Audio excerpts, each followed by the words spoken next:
talked a little bit about defense. We've talked a lot about healthcare and environment. What are some of the other areas that people are implementing Vocalytics? I know that there's some conversation around manufacturing or preventative maintenance, environments for workers, and those sorts of things. Can you talk a little bit about some of those other environments and how Vocalytics has impacted those environments? Yeah, I'm going to say that the history of the company has been very narrowly and nichely focused on hospitals because of my personal story with my sister. And also, it's been such an underserved market Hmm. that, healthcare is also a fifth of our economy. So, there's some incredible problems for us to solve. Patient experience, we've spoken to that. Patient safety with alarm fatigue, spoken to that as well. The diagnostics, if we want to go into that, that's another entirely separate, you know, probably equally larger than $50 billion problem to solve for as well, for any number of, even just call them respiratory illnesses, respiratory or gastrointestinal issues as well. So, we're very focused on hospitals today. We've had a number of requests for, you mentioned supply chain and manufacturing and predictive and preventative maintenance. If we can hear an engine humming, whether it's on a jet, one of the major airlines in the US that we have spoken about that predictive and preventative maintenance use case. We've spoken with defense and defense contractors about understanding engines on transport vehicles as well. We've spoken with a number of supply chain and manufacturing partners from robotics and machinery in the warehouses as well. And, there are lots of great technologies that solve some incredible problems, and sound is not the right solution for all of them. I'll Hmm. give you another example. Energy management, sound. Being able to connect those dots by saying there's a security camera that happens to see down the hall, maybe not all the way down a very long hall in a warehouse or even a government building or a commercial real estate building. The camera might be able to see down the hall, but do you really need to run vision on it when you could run some acoustic? We can hear footsteps as well, or any sounds that happen in that hallway to light up the lights or turn them off if it's silence as well. Typing on a keyboard in an office, why is it so often, and we heard this a lot, especially during COVID, because so many people were working from home or just offices in general by themselves. But, why do the lights in my office turn off, even though I'm sitting Yeah. right here talking to you right now? There's still sounds, whether I'm typing on a keyboard, shuffling through papers, writing on a pen on paper, or you just happen to be sitting here and even breathing. That happens to be the sound profile that we monitor for as well. You know, Motion sensors can be really dumb. They're really basic and they're really dumb.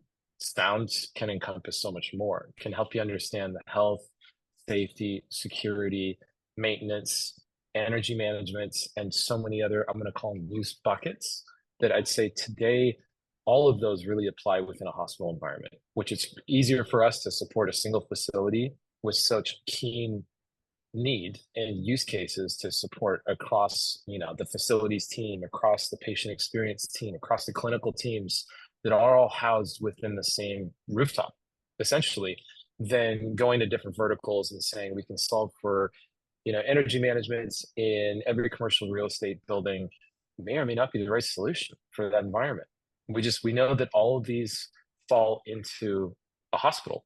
So what a great way for us to start, to be able to say, look, we've already built for all the privacy concerns that you may have today, and you may also have 5 years from today. We've already done all of that. So we're a solution provider you can grow with, or can grow with you, and help to serve additional use cases. There's a couple college campuses as well, higher education, that have looked at us and said, look at us as a smart city. Look at us and realize that there are spaces where students need to study, where a lot of the kids in campus wear AirPods or headphones because they need to drown out the sounds in order to Hmm. get focused study time. But imagine a day in the future where you load up your Starbucks app, and rather than saying these are the busiest Starbucks in your area, it's also telling you where's the quietest place to host a meeting or study in your area. Same as on campus. Where's the quietest place to study on campus, or meet with a group right now, the busiest and quietest. Imagine multiple mediums going into that data set and then providing a better experience for students or for consumers in a barista environment. Those are, we've spoken with retail, we've spoken with retailers, we've spoken with commercial real estate. We've looked at supply chain and manufacturing, and are so many use cases that sound it can influence positive value. That it's just today we start with something that's very close to home Hmm. and can actually be an experimental ground across so many of those other use cases that happen to be a little bit more niche in each one of those verticals as well. The way I look at it, the value of Vocalytics and really what we want to bring to the world, the sound is everywhere. It's in these rooms that you and I are talking to each other from. It's traversing the internet on Zoom right now. It's outdoors, it's in the sky, and it's underwater, and it travels for miles. Where do we want to start? And what value is that in that use case or to that customer? That's, I'd say, where the entrepreneurial side of me kicks into nature and says, sound is a great solution for all, but it's not the perfect solution for everything. It can encompass a lot, just as much as we can do, footsteps down the hallway to trigger the lights turning on and off from an energy management perspective. There's also a safety perspective of, if someone's screaming down the hall, or there's a security perspective if there's an active shooter as well. It's a myriad of use cases that are tackled through a singular platform or solution provider that we start with one and we land and expand from there, with each one of these partners and customer relationships. That's kind of been our approach, is land and expand, rather than saying we need to be in 7,000 hospitals across the US or 170 VA facilities. Let's find the right ones that are a little bit more bleeding edge, that are really looking to tackle some of these problems around restful sleep and patient experience. They're looking to tackle some of these problems, actively working on tackling some of these problems around patient safety as well. And let's look at the timelines and the time horizons and the bandwidth of our company as well as a startup, as lean as Hmm. we've been, in order to be able to service those markets rather than just going everywhere all at once. That's very wise.